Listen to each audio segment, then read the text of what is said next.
가지고 멸망에 비추는 은혜의 빛이라는 제목으로 여러분과 같이 은혜를 나누고자 합니다. 예, 오늘은 새해 첫 주일입니다. 연휴 잘 쉬고 오셨죠? 좋은 꿈 꾸고 오셨습니까? 마음에 큰 기대와 희망을 가지고 오셨죠? 희망을 안고 새 출발하는 이 시점에 오늘 우리는 한 이야기의 끝을 나누고자 합니다. 아주 오랫동안 예고되었지만 그 실행이 미뤄지던 그 일이 드디어 오늘 실제로 일어나는 것입니다. 어떤 일이죠? 다 짐작하시죠? 예, 바로 그 일입니다. 예루살렘이 무너지는 날이 바로 오늘입니다. 이스라엘 백성들에게는 절대 일어날 것 같지 않은 일이었어요. 그러나 하나님은 그 일이 일어날 것이라고 오래전부터 예고하셨습니다. 결과는 어떻습니까? 오늘 읽은 40장 3절에 있는 말씀이죠. 여호와께서 그가 말씀하신 대로 행하셨으니 예루살렘이 바벨론에 의하여 무너지고 백성들은 포로로 끌려가게 된 것입니다. 그 원인이 무엇입니까? 3절 이어서 보면 이는 너희가 여호와께 범죄하고 그의 목소리에 순종하지 아니하였기 때문입니다. 하나님은 믿고 순종하는 자에게는 복을 주시고 그의 목소리에 순종하지 않는 자에게는 저주를 내리신다고 말씀하셨습니다. 그리고 성경은 그 복과 저주가 다 말씀하신 대로 이루어지는 것을 보여주고 있습니다. 오늘 본문이 특히 그렇습니다.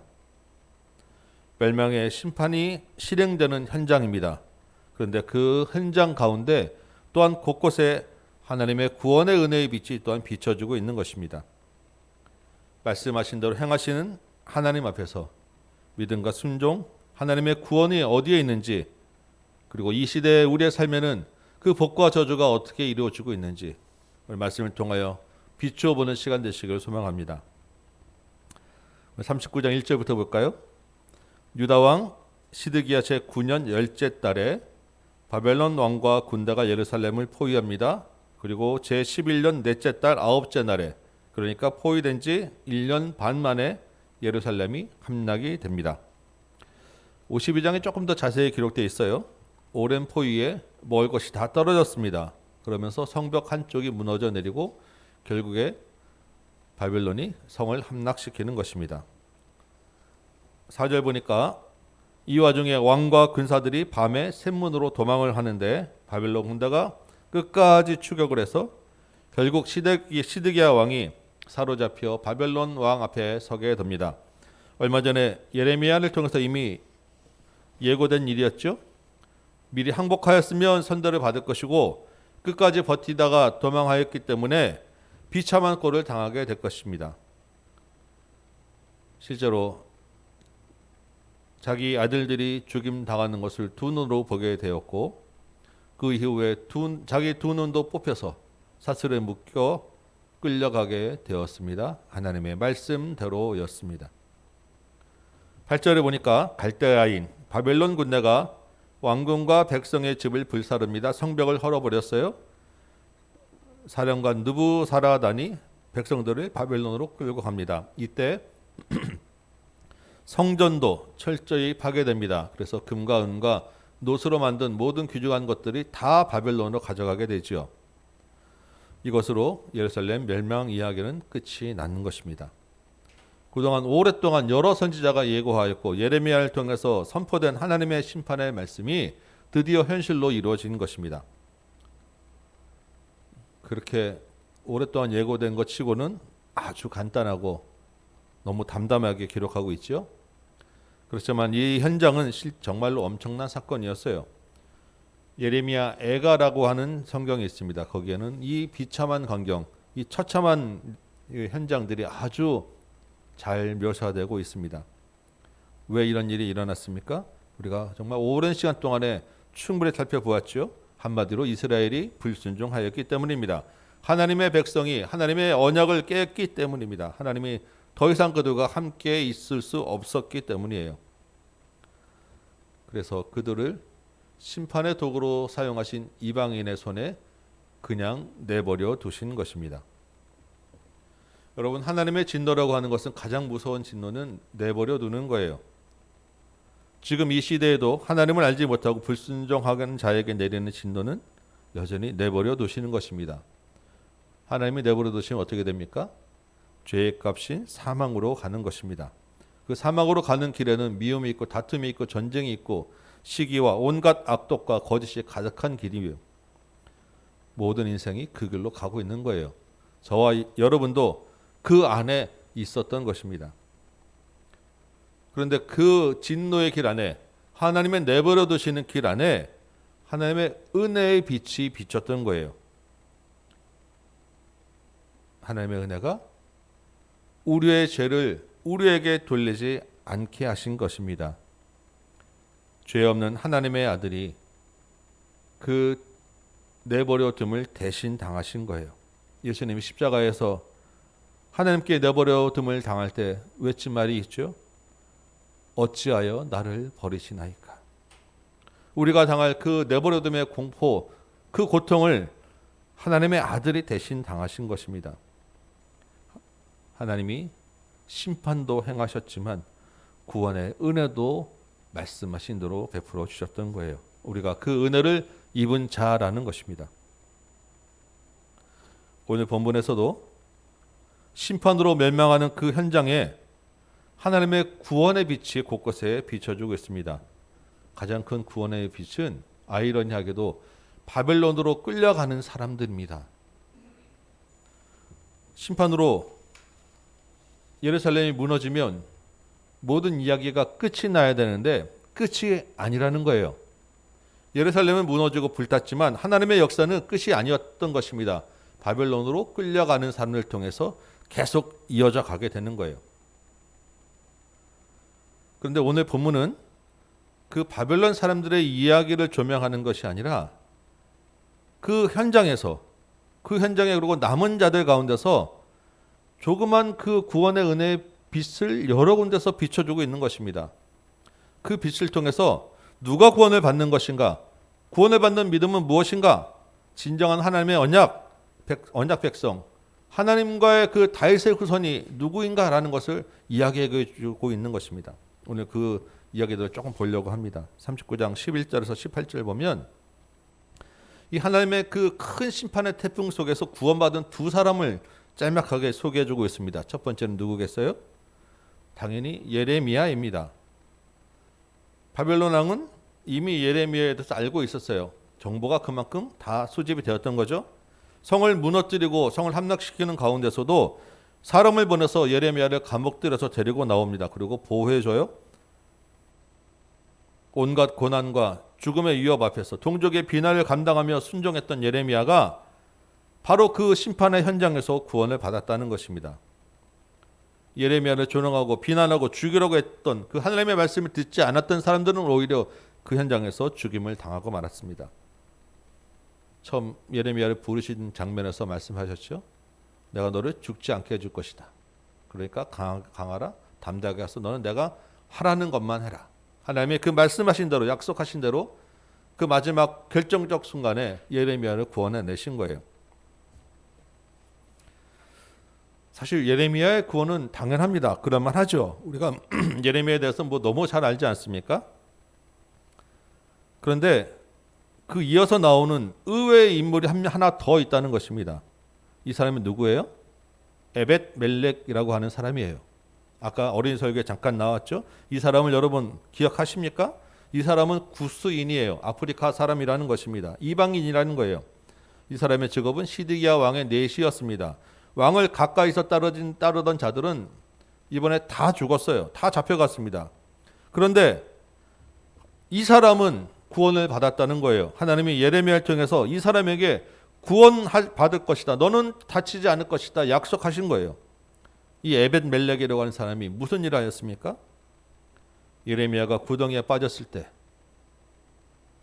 자기도 대신들에게 비난받을 것을 감수하고 왕에게 가서 긴급하게 얘기하죠. 예레미야를 건져야 됩니다. 그래서 낡은 옷을 묶어서 줄을 내리고 30명을 데리고 가서 예레미야를 끌어올렸잖아요. 하나님이 예레미야를 구했기 때문에 고마워서 이 사람을 구원해 주신 것이 아니라고 성경은 이야기하고 있습니다. 18절 마지막 부분을 볼까요? 이러한 에벤멜렉의 행동은 이는 내가 나를 믿었음이라 여호와의 말씀이라. 에벤멜렉이 하나님을 믿었다는 것입니다. 하나님을 믿었기 때문에 예레미야를 구해준 것이고 하나님을 신뢰했기 때문에 그런 일을 할 수 있었다는 거예요.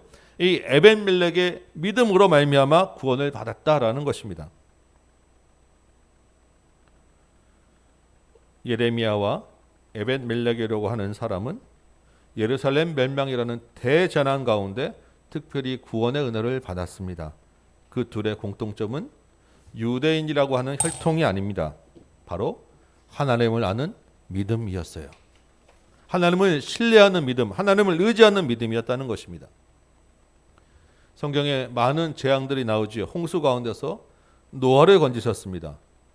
광야 생활 가운데 여호수아와 갈렙은 가나안 땅에 들어갔어요. 여리고 성이 무너질 때 기생 라합은 구원을 받았습니다. 이들이 왜 거기서 재난 가운데 구원을 받았습니까? 하나님을 믿었기 때문입니다. 하나님을 믿고 의지하는 자에게 하나님은 구원의 뿔이 되어주신다고, 반석이 되어주신다고, 피난처가 되어주신다고 약속하셨어요. 그 말씀대로 행하신 것입니다. 구원의 조건은 믿음이라는 거예요. 하나님을 신뢰하고 의지하는 것. 그 사람이 하나님의 백성이라고 성경은 이야기해 주고 있는 것이며 오늘 본문에서 분명히 이야기해 주고 있는 것입니다. 그런데 그 믿음이 뭐냐는 것입니다. 그들의 믿음이 어떻게 증명되고 있느냐는 거예요. 말로만 내가 믿습니다라고 하는 것이 아니라는 것입니다. 뭐가 필요합니까? 그 믿음으로 인한 행동, 순종이 따라야 한다는 것입니다. 이게 참 믿음이라는 거예요. 어떻게 보면 이건 너무 당연한 이야기입니다. 믿으면 그 믿는 대로의 삶이 따라오게 돼 있어요. 여러분, 시드기야 왕 지난주까지 많이 봤죠? 시드기야 왕은 하나님의 말씀대로 될 것을 알았습니다. 그런데 믿지 않은 거예요. 왜? 바벨론에게 항복하라는 말을 순종하지 않았기 때문입니다. 이스라엘 백성들은 성전에서 제사를 드렸습니다. 스스로 언약 백성이라고 했어요. 하나님을 알고 있었다는 것입니다. 그런데 그들의 삶은 하나님께 순종하지 않았어요. 하나님을 떠났다는 것이죠. 그들은 하나님을 믿지 않은 거예요.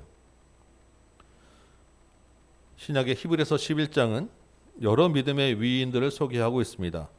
믿음으로 아브라함은, 믿음으로 이삭은, 믿음으로 요셉은 하면서 그들의 삶에서 나타나는 순종을 기록하고 있습니다. 그 중에 믿음으로 라합은 정탐꾼을 평안히 영접하였으므로 순종하지 아니한 자와 함께 멸망하지 않았다라고 기록합니다.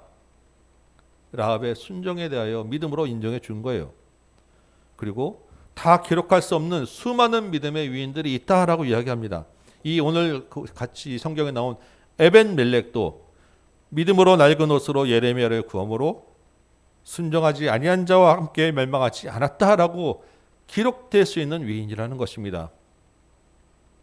그 안에, 그 수많은 위인 안에 저와 여러분 같은 죄인도 포함되기를 소망합니다. 우리의 삶의 순종으로, 우리의 믿음으로 하나님께 순종하지 아니한 자와 함께 멸망하지 않았다라고 기록되어지는 믿음의 위인 되시기를 소망합니다. 40장을 이어서 볼까요? 예레미야가 포로로 끌려가다가 바벨론 사령관의 선대를 받고 자유를 얻었습니다. 바벨론으로 가서 편안히 살 수도 있었지만 남은 백성과 함께 있는 것을 선택하는 예레미야를 봅니다. 그리고 이어서 등장하는 사람이 그다랴라고 하는 사람이에요. 그다랴. 이 39장 14절 잠깐 보시면 그다랴라고 하는 사람의 족보를 나오죠. 사반의 손자 아히감의 아들이라고 합니다. 이 사반이라고 하는 사람은 요시야 때 종교 개혁을 도운 사람이고 아히감이라고 하는 사람은 예레미야가 백성들에게 죽임을 당할 뻔할 때 보호해 줬던 사람입니다. 그러니까 그다랴는 다윗의 후손은 아니지만 그 집안이 하나님 편에 서고 예레미야를 지지하는 명문가 출신이라고 하는 것입니다. 이 그다랴를 바벨론이 유다의 남은 백성의 총독으로 세우는 거예요. 그런데 39장 10절을 보니까 이 바벨론 사령관이 떠나면서 아무 소유가 없는 빈민을 유다 땅에 남겨두면서 그날의 포도원과 밭을 그들에게 주었다라고 합니다. 이 말이 무슨 말이겠습니까? 백성 이 바벨론 사령관이 힘 있는 자들, 좀 있는 자들, 유력한 자들은 다 끌고 갔어요. 그리고 정말 아무것도 없는 정말 가난한 사람들만 땅에 남겨뒀는데 그들한테 그 땅이 남잖아요. 그러니까 포도원을 가꿔서 그걸로 세금을 바치라라고, 자기 그 바벨론의 이제 유익을 위해서 세금 바치라고 이제 포도원을 맡겨놓고 간 거예요. 그런데 이걸 성경적인 눈으로 바라보게 되면 이렇습니다. 원래 이스라엘 백성은 그들에게 주어진 땅이 있어요. 다 땅을 나누어 주었는데 지금 아무 소유가 없다고 하는 것은 이 사람들이 땅을 잃어버린 거예요. 살다가 여러 가지 이유로 땅을 빼앗기거나 땅을 팔아서 정말 가난한 곳에 자리에 처한 것입니다. 아주 가난한 자가 됐다는 거예요. 성경은 그 사람들을 보호하라고 되어 있습니다. 그래서 안식년도 있고 희년도 있어요. 그런데 그들을 보호하고 그들의 땅을 회복시켜 주어야 될 다윗의 후손이 다스리던 그 시대에는 그 사람들이 아무 소리도 갖지 못했다는 거예요. 우리 얼마 전에 봤었죠. 다윗의 후손인 시드기야와 귀족들은 동족 그 빈민들을 노예로 삼았다가 풀어줬다가 다시 잡아들였습니다. 그런데 그 다윗의 후손과 귀족들이 모두 다 사라지자 그들에게 다시 땅이 회복되는 일이 일어난 거예요. 지금 성경은 이 한 절을 보면서 누가 다윗의 후손이냐라고 묻고 있는 것입니다. 이 사람들에게 다윗의 후손이라는 게, 다윗의 후손 왕이 있다는 게 무슨 의미가 있었겠느냐는 거예요.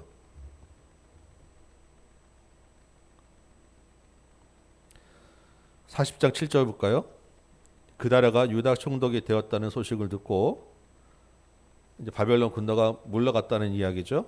광야로 도망갔던 일부 군벌 세력들이, 그리고 난리통에 막 여러 군데로 흩어졌던 도망쳤던 유다 사람들 일부들이 다시 돌아왔습니다. 그다랴 밑에 쫙 모인 거예요. 9절부터 보시면 그다랴가 친바벨론 정책을 펴니다. 나는 이제부터 바벨론하고 잘 지낼 거야. 그러니까 바벨론이 다시 돌아올 일은 없을 것이니까 여러분들은 땅에 정착하고 남은 땅에서 열심히 사세요라고 그다랴가 정책을 펴니다. 농사를 잘 짓고 이제부터 우리끼리 편안하게 살면 됩니다라고 이야기하는 거예요. 그 땅에 이제 평화가 찾아온 것입니다. 12절 보니까 그들이 포도주와 여름 과일을 심히 많이 모았다라고 합니다. 풍성함과 넉넉함을 얻었다는 것입니다. 그다랴의 지도 아래 안정과 번영의 시대로 가고 있었다는 거예요. 그리고 이들에게 다 도망쳤다 돌아오고 막 이렇게 가난한 자들한테 땅을 적당히 나눠 주었다라는 것입니다. 그런데 이때 이 그다랴 밑에 이제 들어온 사람들 중에 군벌 세력들이 있었어요. 요하난이라고 하는 사람과 이스마엘이라고 하는 사람이 특별히 좀 두드러지게 보이는데, 이 요하난이라고 하는 사람이 그다랴에게 말합니다. 아무래도 저 이스마엘이 당신을 암살할 것 같습니다. 그러니까 내가 먼저 가서 저 이스마엘을 암살하겠습니다. 근데 그랬더니 이제 그다랴가 아니요, 그럴 필요 없습니다. 괜찮습니다라고 말을 듣지 않았어요. 그런데 얼마 지나다가 실제로 이스마엘이라고 하는 사람이 그다랴를 죽여버린 거예요. 암살한 것입니다.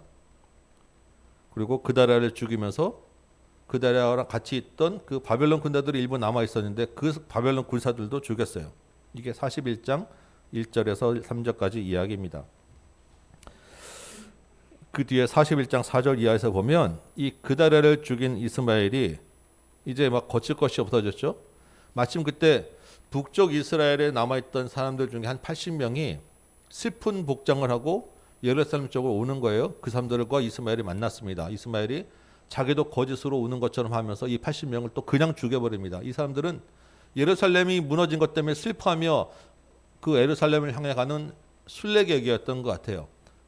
아무 문제도 없고 아무 죄도 없는데 이스마엘이 그냥 그 사람들을 죽여버린 것입니다. 80명을. 근데 또 그 중에서도 10명이, 그 중에 80명 중에 10명이 급히 뇌물을 바칩니다. 나 이거 있어요 하고 바치니까 10명을 또 살려줬어요. 무슨 이야기입니까? 무지한 자의 피를 흘리고 물질 때문에 타락한 지도자의 아주 전형적인 모습을 보여주는 거예요. 이스마엘이 바벨론 군사를 죽였지, 총독을 죽였지, 사람들을 죽였으니까 두려워하지 않겠습니까? 나 바벨론한테 혼날 것 같아. 그래서 아까 남아있던 그 가난한 백성들 또 끌고 급히 또 암몬으로 도망가려고 막 또 가는 겁니다. 그랬더니 아까 또 한 사람의 군벌이 있었죠. 요하난이라고 하는 사람이 이스마엘을 추격해서 남은 백성들을 급히 데려오고 이스마엘은 도망가 버려요. 이게 41장까지의 이야기입니다. 여러분, 이 그다랴, 이스마엘, 요하난, 우리에게 좀 익숙하지도 않은 이 사람들의 이야기가 무슨 이야기를 하고 싶어서 여기서 이렇게 2장에 걸쳐서 기록하고 있겠습니까? 41장 1절 보면 이스마엘이라고 하는 사람에 대해 아주 간략하게 소개합니다. 왕의 종친이라는 거예요. 왕의 종친. 그러니까 다윗의 후손 중에 하나라는 것입니다. 왕족이라는 거예요. 이 이스마엘 입장에서 볼 때는 아마 자기 친척인 시드기야 왕이 처참한 꼴을 당하고 자기가 이어가야 될 다윗의 후손의 나라가 바벨론에게 무너지고 예루살렘이라는 성이 불타버린 것에 대하여 몹시 울분이 있었을 것입니다. 그런데 딱 보니까 왕족도 아닌 그다랴가 총독으로 나라를 다스리는 꼴도 보기 싫었던 거예요. 하필 또 그 바벨론의 친화적인 정책을 펴고 있어요. 그다랴가 도저히 가만둘 수 없었던 것입니다. 자기가 나서서 내가 이 나라를 재건해야지, 다윗 왕가를 다시 세워야지, 그리고 하나님의 언약 백성이라는 선민이라는 이 민족주의를 내세워서 다시 한번 내가 뭔가 해봐야지라고 울컥해가지고 그다랴를 죽이고 그 다음에 바벨론 군사도 죽이게 되고 한 번, 2번 죽이게 되니까 그냥 눈에 보이는 대로 다 죽여나가는 이러한 광기에 어린 길을 가게 된 것입니다. 그런데 여러분, 어떻게 되었습니까? 그다랴 시대에 평화를 회복하고 풍성함과 번영을 누리던 그 땅에 오히려 이스마엘은 평화를 깨뜨렸다는 거예요. 무고한 피를 많이 흘렸다는 것입니다. 백성들에게 고통을 주었다는 거예요. 바벨론과 잘 지내는 것은 하나님의 뜻이었는데 오히려 하나님의 뜻을 거스렸다는 것입니다. 지도자로서 정의와 공의를 행하는 것이 마땅한데 이 사람은 자기가 다윗의 왕족인 것만 내세웠지 그 땅에 평화를 깨고 정의를 행하지도 않고 오히려 악을 행했다는 것입니다. 하나님이 보시기에 누가 다윗의 후손이냐는 거예요. 누가 진정한 통치자냐, 누가 의로운 왕이냐라고 다시 한번 묻고 있는 것입니다.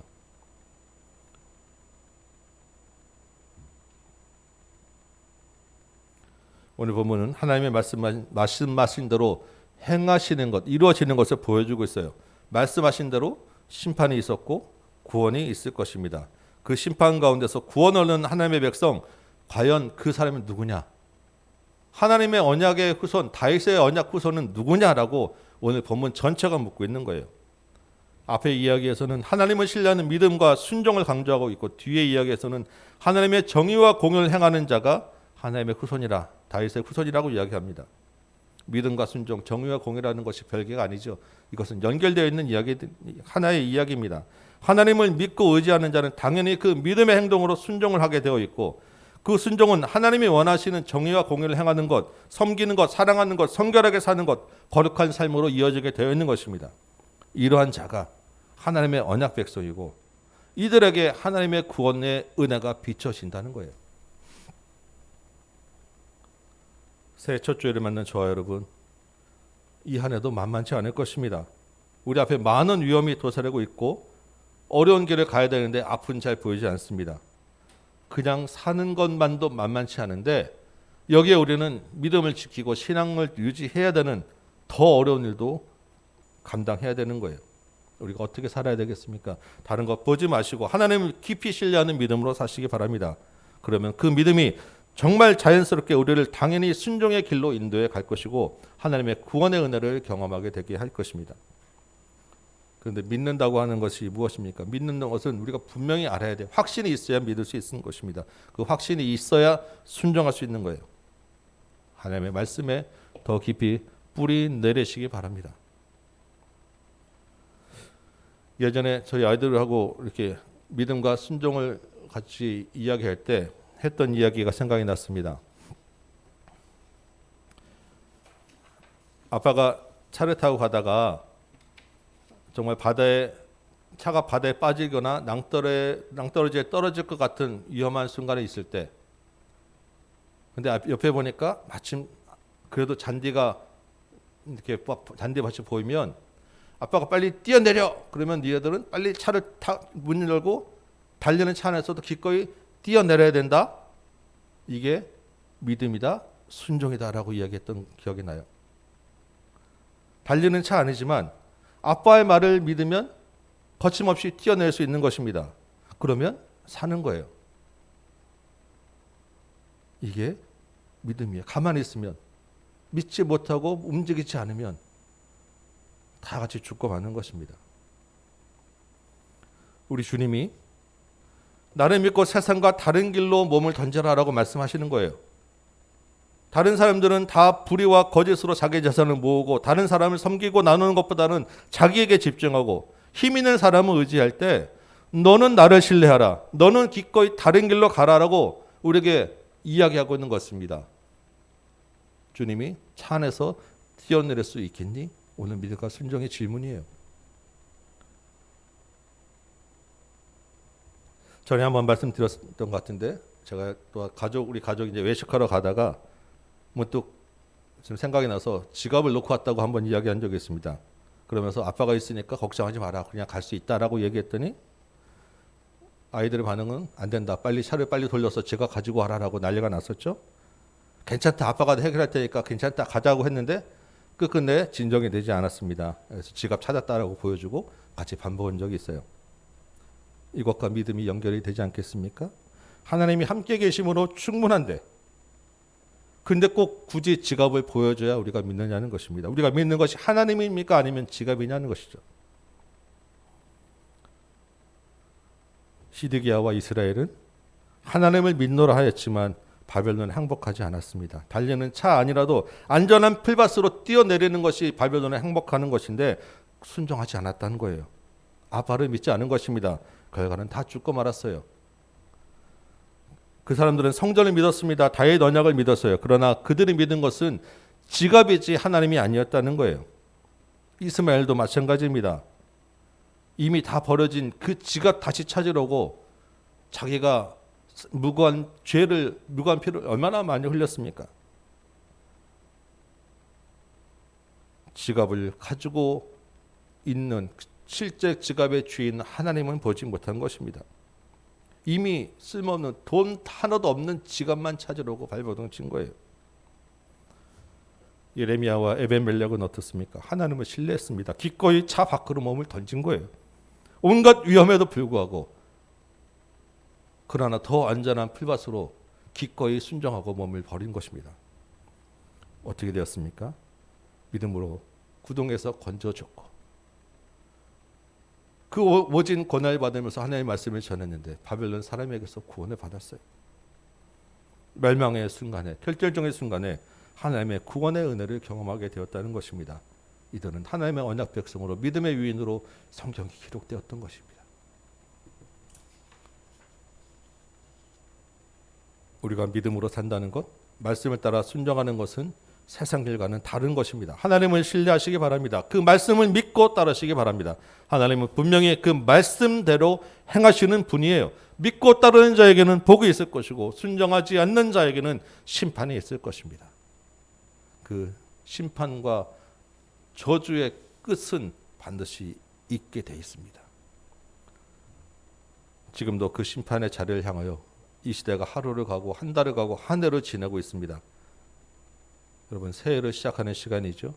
이 시간, 이 한 해 더욱 하나님을 신뢰하고 그 말씀에 순종하며 살아내시길 바랍니다.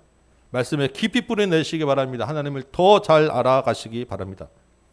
하나님을 따라, 말씀을 따라 다른 길을 가는 저와 여러분 되시기를 소망합니다. 항상 우리를 지키시고 우리와 함께 하시는 하나님의 평강이 그래서 예수 안에서 우리를 이기게 하실 것입니다. 이 한 주간에 주님의 은혜 가운데 거하는 여러분 되시기를 주님의 이름으로 축원합니다. 우리 찬송 한장하고 말씀 생각하며 기도합니다. 382장